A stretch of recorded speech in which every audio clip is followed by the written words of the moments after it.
अंधभक्त है, अंधे हैं वो तो उनको तो बस मोदी मोदी दिखता है। जो मोदी के खिलाफ बोलेगा हम तो उसको बोलेंगे। मुझे तो सही को सही कहना है, गलत को गलत कहना है। मीडिया क्यों नाम दिया गया आपको पता है? पता है, क्योंकि वो गोद लिए हुए हैं नरेंद्र मोदी जी के। जितने भी पत्रकार हैं यहाँ पे कोई भी टोकेगा नहीं बीच में, बिल्कुल भी नहीं टोकना। बिल्कुल भी डिस्टर्ब नहीं। मैं सब कुछ बता रहा हूँ ना, पूरे कानून बता रहा हूँ, टोकिए मत अब बीच में। अब आप कोई भी नहीं बोलेगा बीच में, पहले मेरी बात पूरी होगी। ये किसान जो है सरकार को क्या मैसेज देना चाह रहे हैं?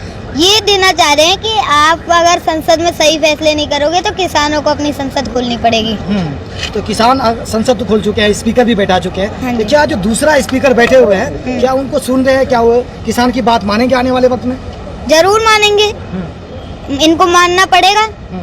अगर ये नहीं मानेंगे तो हम तो यहाँ पे ही बैठे रहेंगे। कर लो जो कर सकते हो, हम तो यहाँ पे ही बैठे रहेंगे। अगर ये कानून वापस नहीं करेंगे और एमएसपी की गारंटी नहीं देंगे तो हम यहाँ से नहीं हटने वाले। साफ साफ कह रहा हूँ मैं। क्यों पढ़ाई लिखाई नहीं करनी है, आंदोलन नहीं करना है? क्या ऑनलाइन क्लास चल रही है, कहीं भी बैठ जाओ, फोन लो, बुक्स पास रखते ही हैं, बुक्स को अपने साथ रखो, लगाया फोन, क्लास ली, बुक्स से जो भी पढ़ाई करनी है करी, जो कॉपी में लिखना है लिखा, बस अपना काम करो। तो आपने आपदा को अवसर बना दिया है। बिल्कुल कर दिया है। अगर इतना अच्छा है, अगर हम ऑनलाइन क्लास ले सकते हैं तो लेंगे। अच्छा, किसान बार बार ये कहते हैं कि अगर बिल वापसी नहीं तो घर वापसी नहीं, 24 तक बैठेंगे। हाँ। तो आपको नहीं लगता कि किसानों का बहुत ज्यादा नुकसान हो जाएगा 24 तक? कुछ नहीं होगा, किसान अपने हकों की सही को सही कहेगा, गलत को गलत कहेगा। ठीक है, अगर एक किसान जाएगा ना तो 4 आएंगे। अगर एक अपना खेत पे जाता है तो उसके उधर गांव से 4 आएंगे लोग।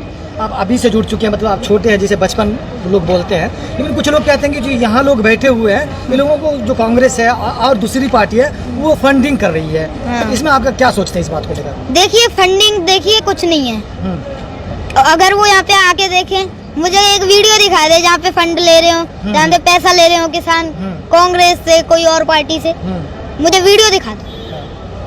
लेकिन जो भक्त लोग हैं वो आप पे तो आरोप लगाते हैं ना ये सब चीज का। हाँ जी, वो भक्त हैं, अंधभक्त हैं, अंधे हैं वो तो उनको तो बस मोदी मोदी दिखता है। जो मोदी के खिलाफ बोलेगा हम तो उसको बोलेंगे। अंधभक्त पता है किसको कहते हैं? पता है, क्या होता है अंधभक्त? ये जो अंधा हो जाता है, बस उसको तो जिसकी भक्ति कर रहा है वही दिखता है। किसी की भक्ति में अंधा हो जाए वो अंधभक्त है। हाँ, अच्छा, उत्तर प्रदेश चुनाव भी है, योगी जी कह रहे हैं कि अब तो उठ जाओ, चुनाव आने वाले हैं। हम नहीं उड़ने वाले, तुम कुछ भी कर लो। तुमने इतनी कोशिशें कर ली इस आंदोलन को उजाड़ने के लिए, यहाँ से नहीं हटेगा किसान। अब तो कह रहे हैं लखनऊ जाने के लिए, जा रहे हो क्या?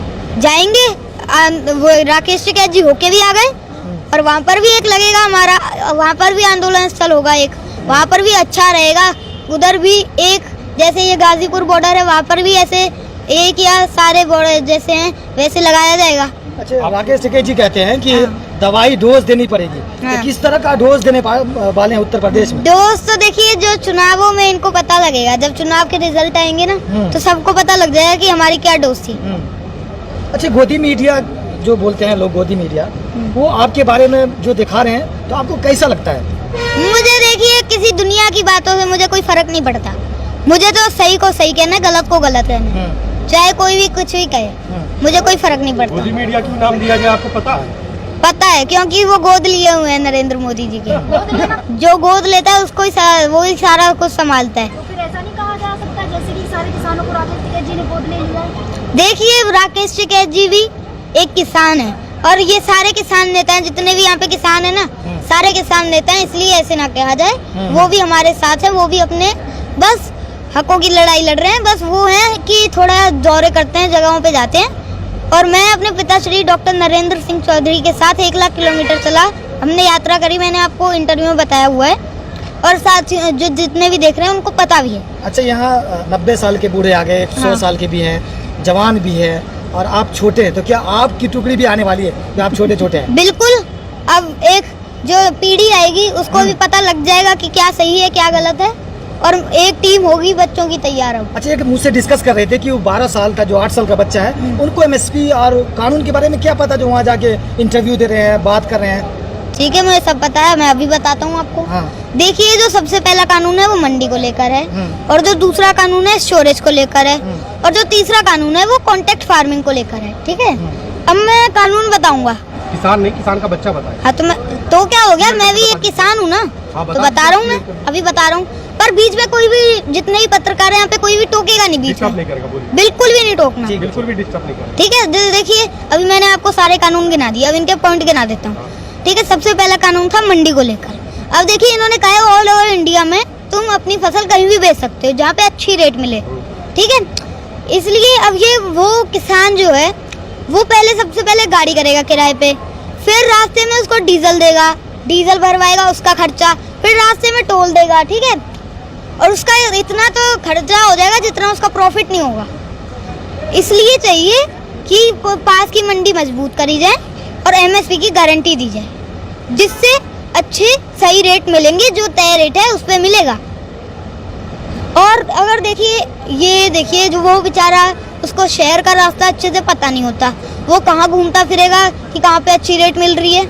अब सीधा सीधा कॉन्ट्रैक्ट फार्मिंग बताइए ना, कॉन्ट्रैक्ट फार्मिंग में क्या लो? मैं सब कुछ बता रहा हूँ ना, पूरे कानून बता रहा हूँ, टोकिए मत अब बीच में। अब आप कोई भी नहीं बोलेगा बीच में, पहले मेरी बात पूरी होगी, ठीक है। अब दूसरा कानून है स्टोरेज को लेकर। स्टोरेज देखिए, पहले एक लिमिट थी कि इतना आप स्टोर कर सकते हैं, अब वो लिमिट हटा दी गई है।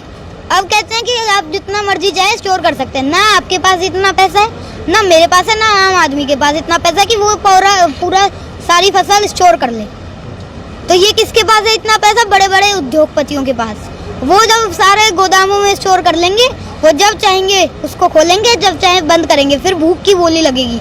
जैसे शैम्पू के पैकेटों में मिलता है ना, वो शैम्पू 1-1 रुपए का, 2-2 रुपए का, ऐसे बिकेगा। फिर आटा ऐसे बिकेगी चीजें किसान की उगाई हुई।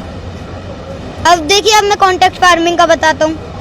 अब जो कंपनी है और एक जैसे किसान है, इन दोनों के बीच में कॉन्ट्रैक्ट होगा एक, और उस जो कागज होगा उसमें लिखा होगा कि जो आपकी रेट की, जो फसल की आपकी रेट तय है उस पे आपको मिलेगा, आपकी फसल बेचेंगे उस पे मिलेगा आपको, ठीक है।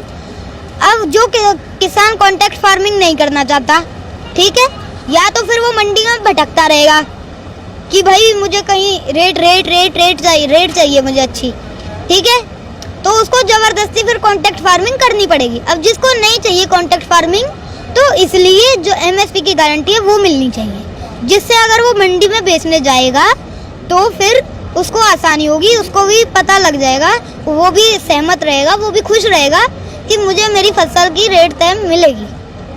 ये है।